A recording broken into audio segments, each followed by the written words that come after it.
So welcome, everyone, to the deep dive. Glad to be here. Yeah, and today we have an audio biography source profile that is, honestly, it's just incredible. Oh, it really is. We are looking at two fascinating women from the 3rd century who, well, they completely defied societal expectations, their own family, and the Roman Empire itself. The entire empire. Yeah, exactly. So to set the stage for you, we are pulling from a pretty solid stack of sources today. We've got the Catholic Encyclopedia, some amazing excerpts from the Roman Martyrology, historical analyses of the Valerian persecution, and even some museum records from the Pinacoteca di Brera. Which I am so excited to talk about later. Oh, the art history stuff is wild.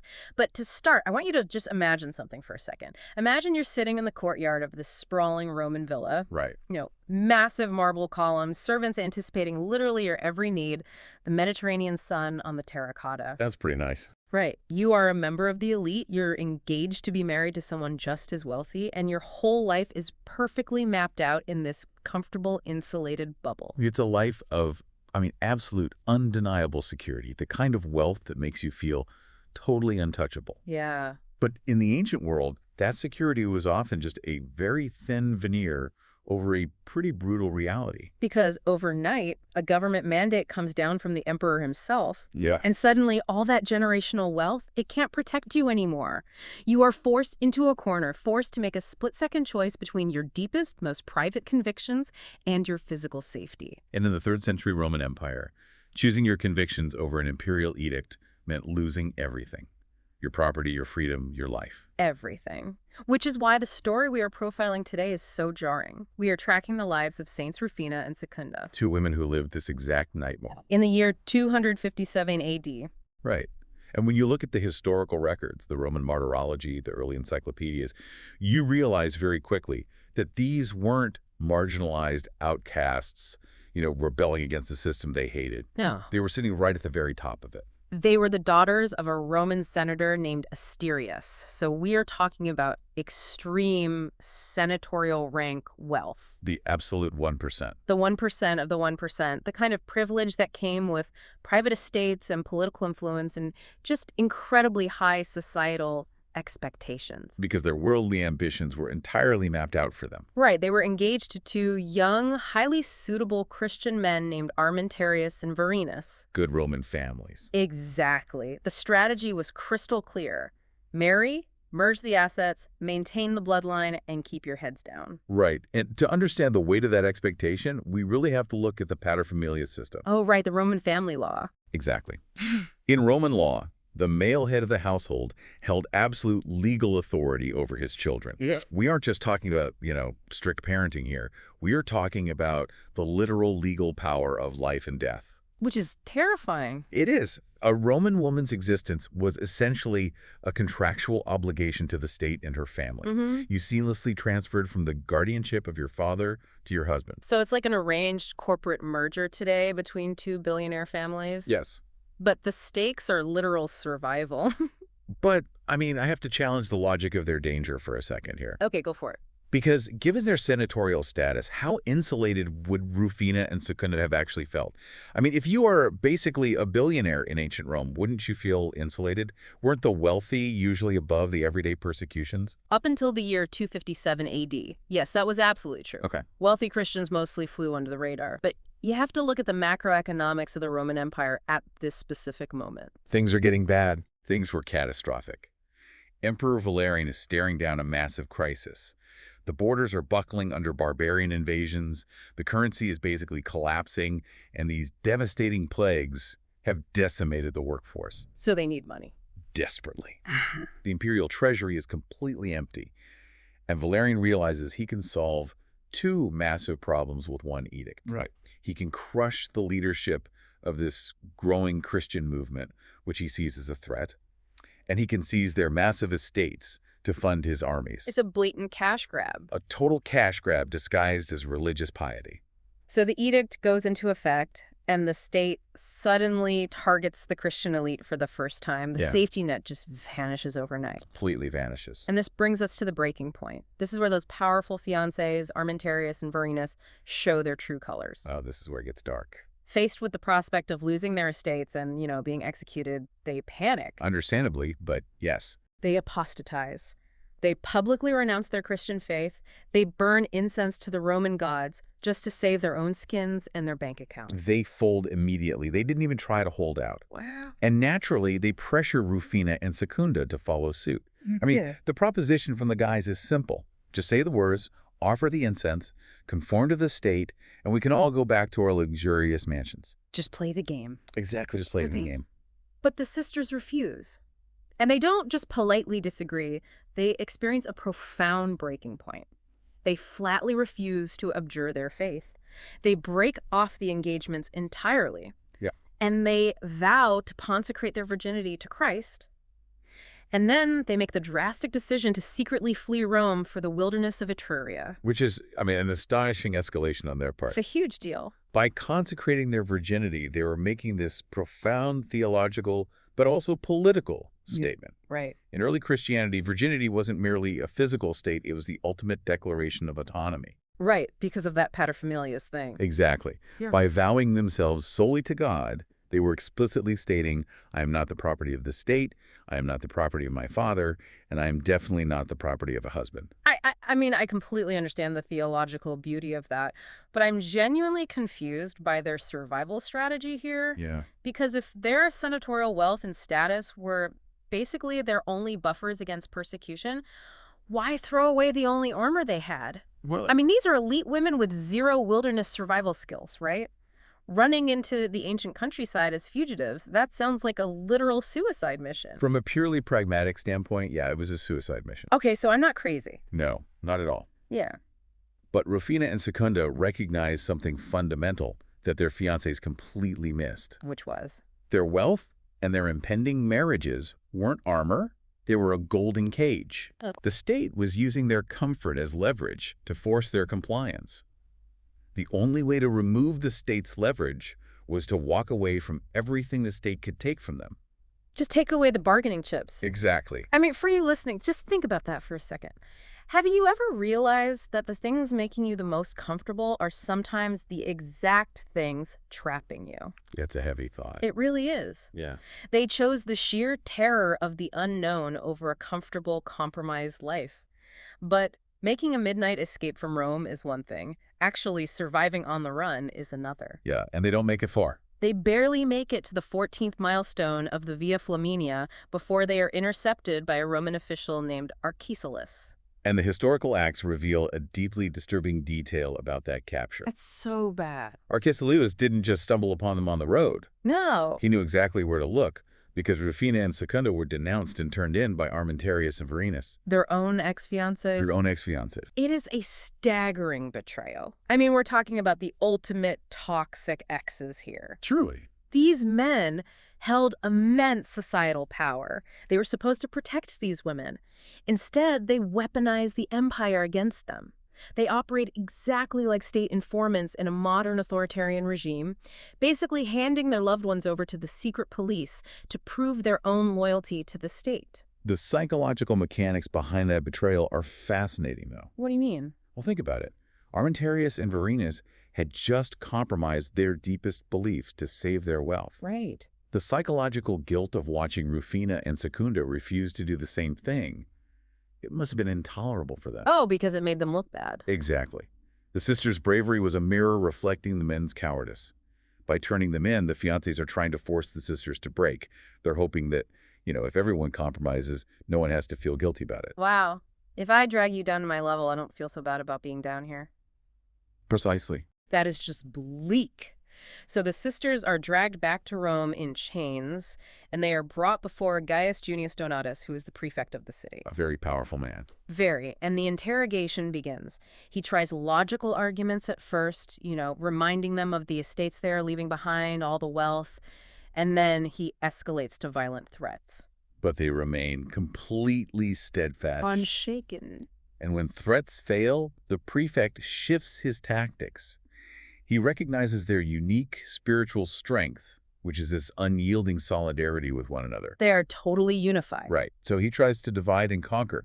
The logic of state violence relies entirely on the fear of pain. Right. So the prefect orders Rufina, the older sister, to be severely scourged, basically hoping that the trauma of watching her sister bleed will break Secunda's spirit into submission. And it spectacularly backfires. Oh, completely. This is where we get a standout moment in the historical records. As Rufina is being beaten, Secunda doesn't cower. She steps forward and shouts directly at the prefect. Yes, I love this quote. It's incredible. She says, quote, "Why do you judge my sister to honor and me to dishonor? Be pleased to beat us both together, for we declare that Christ is God." It's just brilliant. Secunda completely short-circuits Roman power in that moment. Yeah. The state's ultimate weapon is physical violence. But what happens to an empire when the victim stops flinching? I don't know what to do. Right. The prefect's authority just evaporates a second by it. Secunda reframes the torture as a badge of honor and safety as a dishonor. It flips the whole script. It does. A legal system built entirely on physical dominance simply does not know how to process a citizen who no longer fears death. He has nothing left in his playbook. And that total loss of control seems to push the prefect into increasingly elaborate, almost theatrical execution methods. Yeah, that's right. Because when we look at the sources, the hagiography, the traditional accounts of their lives, historical facts begin to blend with mystical phenomena. This is where it gets really interesting. Yeah, the Catholic Encyclopedia notes that the prefect attempted to have them drowned. They were taken to the Tiber River, heavy weights were attached to their necks, and they were thrown into the water. Yet the accounts state that instead of sinking, they miraculously floated. Which is wild. It is.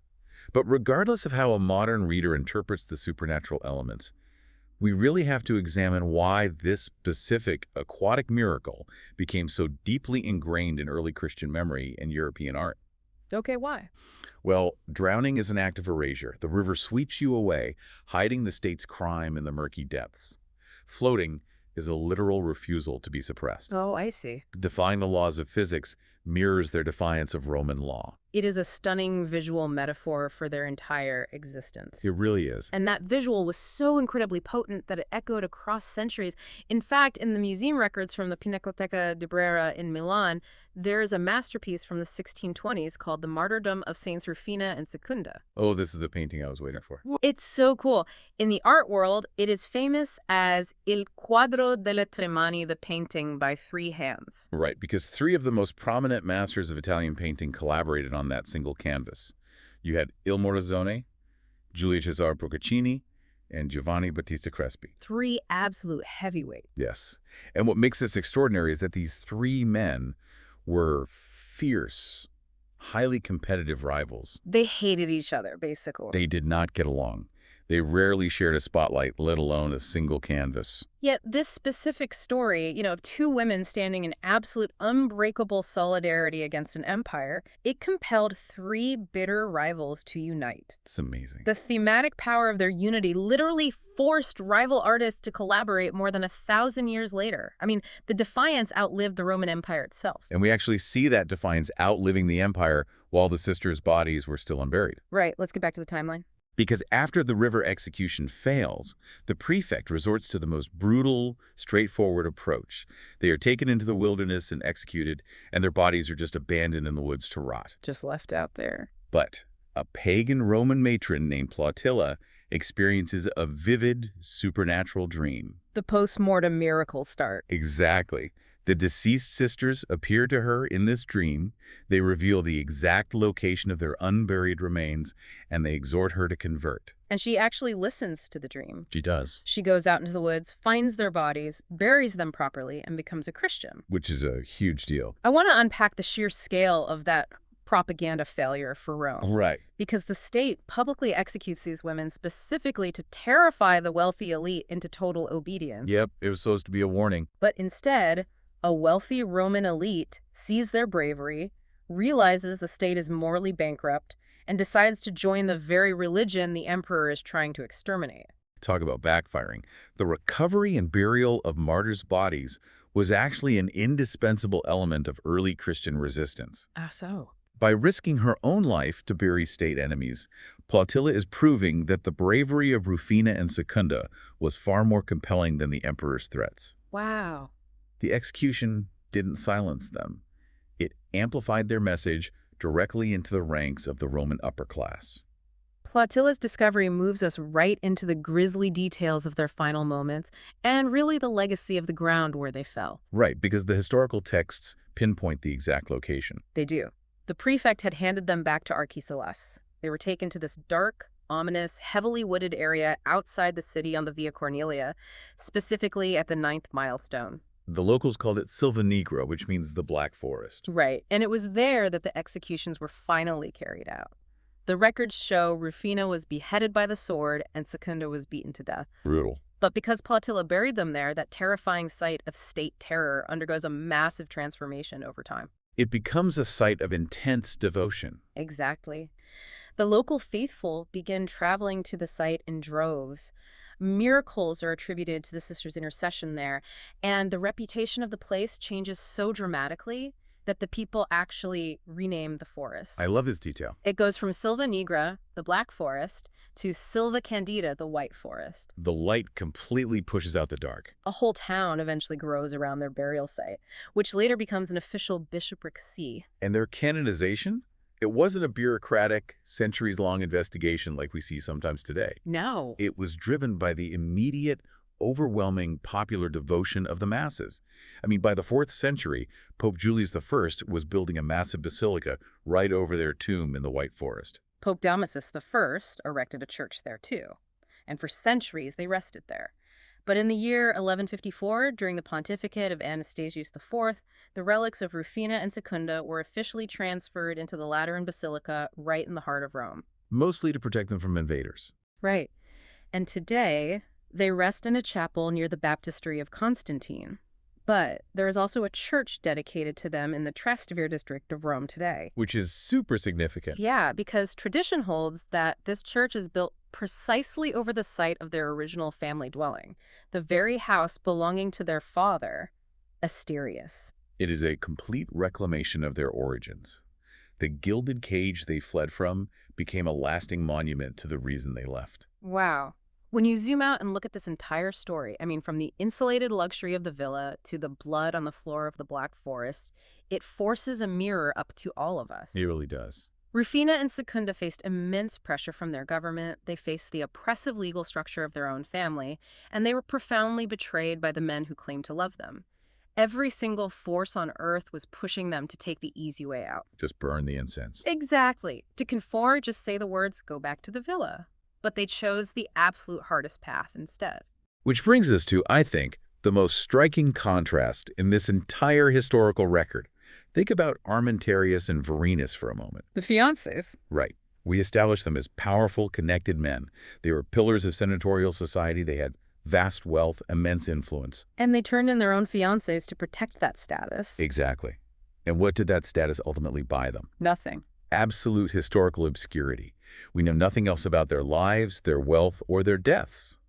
They chose comfort and betrayal, and history reduced these powerful men to anonymous footnotes of cowardice in the story of the women they tried to destroy. Wow. Meanwhile, Rufina and Secunda are remembered 2 millennia later in masterpieces of art in marble basilicas and in the foundational history of the early church. That is just so powerful. So for you listening, put yourself back in that Roman courtyard where we started. The mandate comes down. You have a split second to decide what matters more. Is it the comfort of the bubble or the truth of your convictions? When the pressure is finally on, do your choices make you the immortal hero of your own story or just a forgotten footnote?